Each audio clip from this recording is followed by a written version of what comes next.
Shroomscribe, you used to have this big luxuriant beard and it looked so great. Yeah, I know. But what happened was I contracted cancer. About 7 months ago, I was diagnosed with stage 3 lymphoma, and I've been battling it ever since. I'm out of work, and I thought that was the right time to finish my book. Link in the description if you like fantasy, if you like dark fantasy, if you like glowing mushrooms and bioluminescence and shadow monsters and all that kind of stuff. You're going to enjoy it.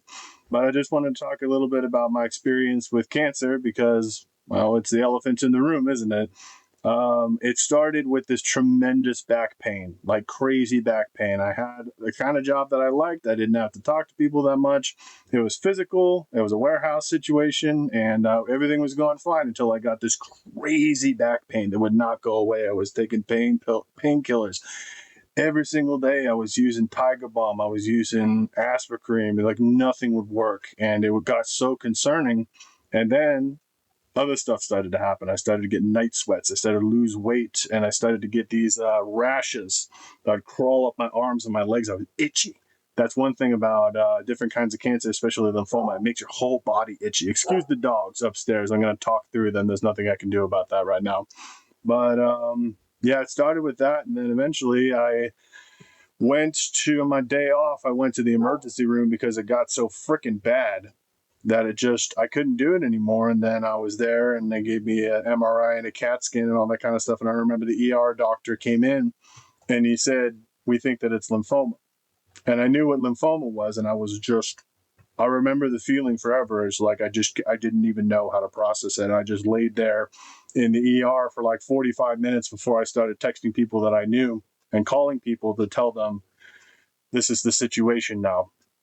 And it took about a month to get diagnosed and get the biopsy and all that kind of stuff. And then I started to undergo treatment. I'm about halfway through my treatment. Recently, and my beard fell out.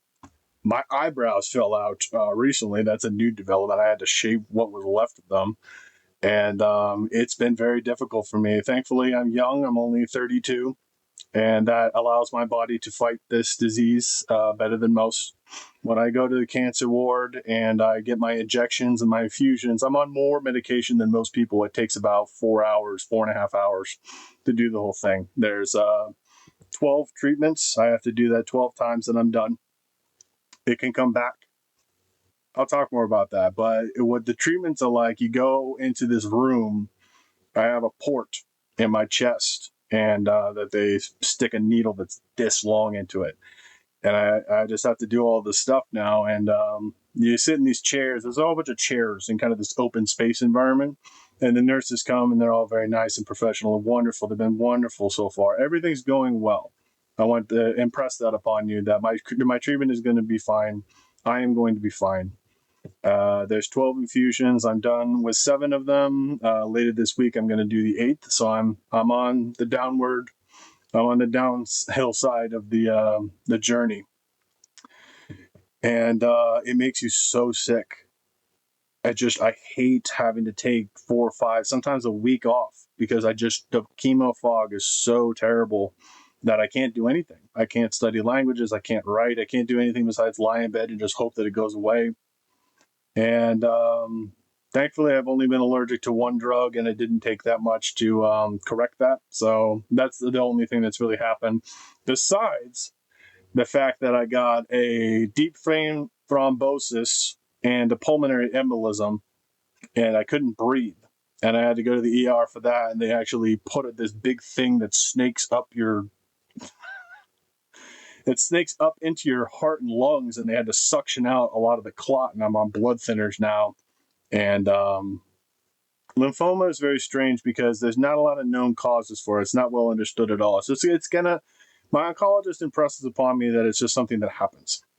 And it happens to young people, it happens to old people. Some things, like if you get mono, you're more predisposed to. There are certain things that they know that predispose you to developing it. But for me, it came out of the blue. There's no family history, nothing. And that just shows you that it's not even necessarily tied to lifestyle. Obviously, I did smoke for years, for like 10 years. I have trouble with nicotine. I have trouble with alcohol. I'm not the healthiest person. And that's because there's no known causes. You don't have any real recourse besides to address everything.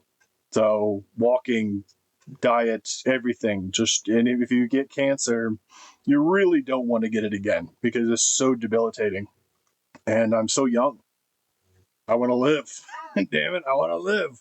And it makes you value life. It makes you, it does all kinds of stuff.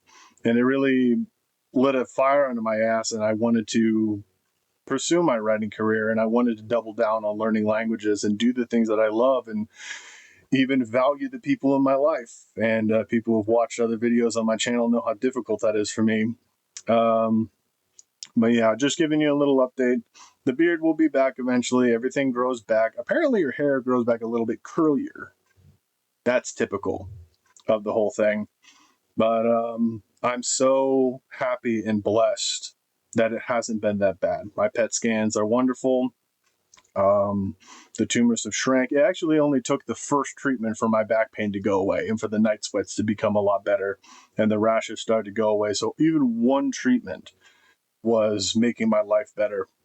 And I can't interact with people. I wear a mask when I go out. I have hand sanitizer when I drive, which is not frequent because I don't leave the house a lot. I only interact with people online now, and it's been very isolating.